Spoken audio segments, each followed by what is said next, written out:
আসসালামু আলাইকুম। সবার আগে বাছাই করা 10টি আন্তর্জাতিক খবর জানিয়ে দেব। প্রথমেই থাকছে শিরোনাম। তবে তার আগে অনুরোধ থাকবে ভিডিওটিতে একটি লাইক দিবেন।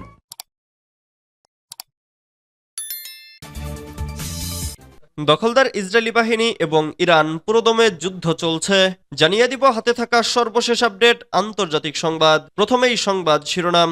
ইসরায়েলের 24 ঘন্টায় 135 ক্ষেপণাস্ত্র ও ড্রোন হামলা হিজবুল্লাহর। এরপর জানিয়ে দিব বৈরুতে ইসরায়েলি হামলায় হিজবুল্লাহর গণমাধ্যম শাখার প্রধান নিহত। এদিকে ইরান ইসরায়েলের গোয়েন্দা যুদ্ধ, ছায়াযুদ্ধের অজানা অধ্যায়। এরপর জানিয়ে দিব ইউক্রেনে ভয়াবহ হামলা রাশিয়ার। আরও জানিয়ে দিব এআই নয়, পরমাণু অস্ত্র নিয়ন্ত্রণ করা উচিত মানুষের। সর্বশেষ জানিয়ে দিব যতদিন প্রয়োজন ইউক্রেনের পাশে থাকবে জি7। এতক্ষণ শুনছিলেন সংবাদ শিরোনাম, এবারে বিস্তারিত। তবে অনুরোধ থাকবে ভিডিওটিতে একটি লাইক করবেন এবং কমেন্ট করে জানিয়ে দিবেন কোন জেলা থেকে আপনি আমাদের এই ভিডিওটি দেখছেন। ইসরায়েলের 24 ঘন্টায় 135 ক্ষেপণাস্ত্র ও ড্রোন হামলা হিজবুল্লাহর। লেবাননের সশস্ত্র গোষ্ঠী হিজবুল্লাহ ইসরায়েলের অধিকৃত ভূখণ্ডের বিভিন্ন স্থানে 130টি রকেট ও 5টি ড্রোন দিয়ে আক্রমণ চালিয়েছে বলে জানিয়েছে। হিজবুল্লাহর বিবৃতির বরাতে আল জাজিরা জানিয়েছে, শনিবার সকাল থেকে উত্তরের দখলকৃত ভূখণ্ডে 130টি রকেট এবং 5টি ড্রোন উৎক্ষেপণ করা হয়েছে।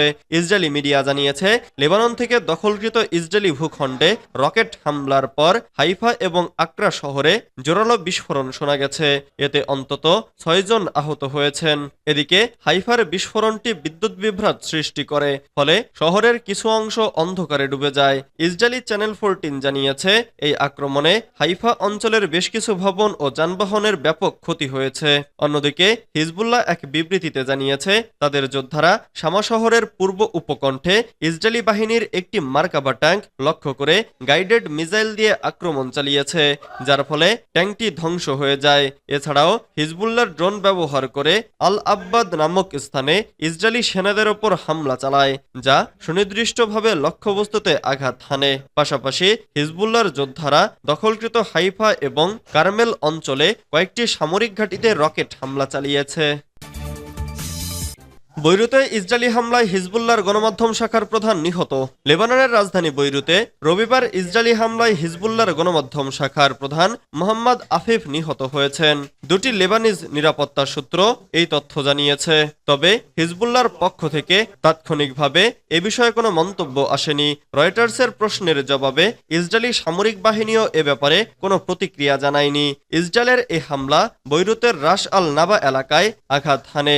এই এলাকাটিতে দক্ষিণ বৈরুতের বোমা হামলার শিকার মানুষেরা আশ্রয় নিয়েছিল। নিরাপত্তা সূত্র জানিয়েছে, সেখানে অবস্থিত একটি ভবনে হামলা হয়েছে, যেখানে বাথ পার্টির অফিস রয়েছে। লেবাননে বাথ পার্টির প্রধান আল হিজাজি লেবানিজ সংবাদ মাধ্যম আল জাদিদকে জানিয়েছেন, মোহাম্মদ আফিফ ওই ভবনেই ছিলেন। লেবাননের স্বাস্থ্য মন্ত্রণালয়ের তথ্য অনুযায়ী এই হামলায় 1 জন নিহত এবং 3 জন আহত হয়েছেন।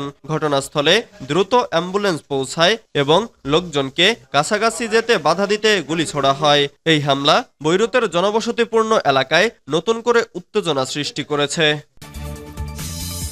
ইরান ইসরায়েলের গোয়েন্দা যুদ্ধ, ছায়াযুদ্ধে অজানা অধ্যায়। মার্কিন গোয়েন্দা সংস্থা সিআইএ কর্মকর্তা আসিফ রহমানের বিরুদ্ধে ইসরায়েলের সম্ভাব্য প্রতিশোধমূলক হামলার গোপন তথ্য ইরানে ফাঁসের অভিযোগে মামলা দায়েরের ঘটনা ইরান ও ইসরায়েলের মধ্যে দীর্ঘদিনের গোয়েন্দা যুদ্ধের আরেকটি নজির হয়ে দাঁড়িয়েছে। এই ঘটনা শুধু মার্কিন প্রশাসনকে বিব্রত করেনি, বরং গোটা অঞ্চল জুড়ে এক অন্তহীন ছায়াযুদ্ধের প্রকৃতি তুলে ধরেছে। তথ্য ফাঁস ও আন্তর্জাতিক সংকট। ইরান ভিত্তিক একটি টেলিগ্রাম চ্যানেলে এই তথ্য ফাঁস করা হয়, যা ইরানের সরকারের সঙ্গে সম্পৃক্ত নয় বলে দাবি করা হয়েছে।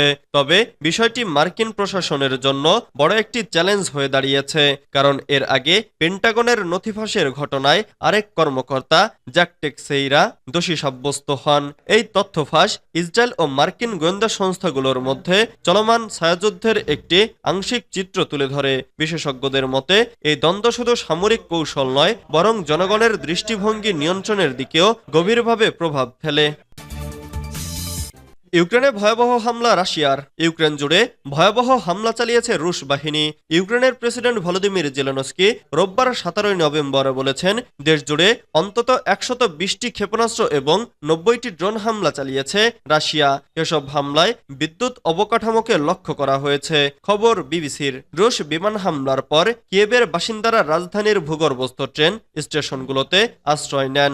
ওই দৃশ্যের ছবি প্রকাশ করেছে বার্তা সংস্থা রয়টার্স। এসব ছবিতে দেখা যাচ্ছে স্টেশনের প্ল্যাটফর্ম, সিঁড়ি এবং যাত্রী অপেক্ষা করার জায়গাগুলোতে কম্বল এবং শীতের জ্যাকেট পরা মানুষে ভরা। অনেকে তাদের পোষা কুকুর এবং বিড়ালও সঙ্গে নিয়ে এসেছেন। জেলেনস্কি অভিযোগ করেছেন, রাশিয়া শাহেদ ক্রুজ ব্যালিস্টিক এবং বিমানে চালিত ব্যালিস্টিক ক্ষেপণাস্ত্র সহ বিভিন্ন ধরনের ড্রোন দিয়ে এই হামলা করেছে। টেলিগ্রামে এক বিবৃতিতে তিনি দাবি করেছেন, রাশিয়া থেকে আসা 140টি বিমান লক্ষ্যবস্তুকে গুলি করেছে ইউক্রেনের প্রতিরক্ষা বাহিনী। হামলার পর ইউক্রেনের পররাষ্ট্রমন্ত্রী আন্দ্রি সিবিহা বলেছেন, রাশিয়ার রাতারাতি হামলা বিদেশি দেশগুলোর সাথে মস্কোর সাম্প্রতিক কূটনৈতিক আলোচনার প্রতি ভ্লাদিমির পুতিনের সত্যিকারের প্রতিক্রিয়া। এর আগে গত সেপ্টেম্বরে তিনি এক্সে লিখেছিলেন, রাশিয়া শান্তিপূর্ণ শহর, ঘুমন্ত বেসামরিক মানুষ, সমালোচনামূলক অবকাঠামোর বিরুদ্ধে ড্রোন এবং ক্ষেপণাস্ত্র হামলা করছে। কিয়েভের সিটি মিলিটারি প্রশাসনের প্রধান সেরহি পপকোর জানিয়েছেন, রোববারের ড্রোন এবং ক্ষেপণাস্ত্র হামলা গত 3 মাসের মধ্যে সবচেয়ে শক্তিশালী ছিল। তার কথায়, শত্রুর লক্ষ্য ছিল ইউক্রেন জুড়ে আমাদের বিদ্যুৎ অবকাঠামো। এআই নয়, পরমাণু অস্ত্র নিয়ন্ত্রণ করা উচিত মানুষের। পারমাণবিক অস্ত্র ব্যবহারের বিষয়ে কৃত্রিম বুদ্ধিমত্তা নয়, মানুষের সিদ্ধান্ত নেওয়া উচিত। শনিবার 16 নভেম্বর এক বৈঠকে এ বিষয়ে একমত হন মার্কিন প্রেসিডেন্ট জো বাইডেন এবং চীনের president Xi Jinping. White house এসব তথ্য নিশ্চিত করেছে।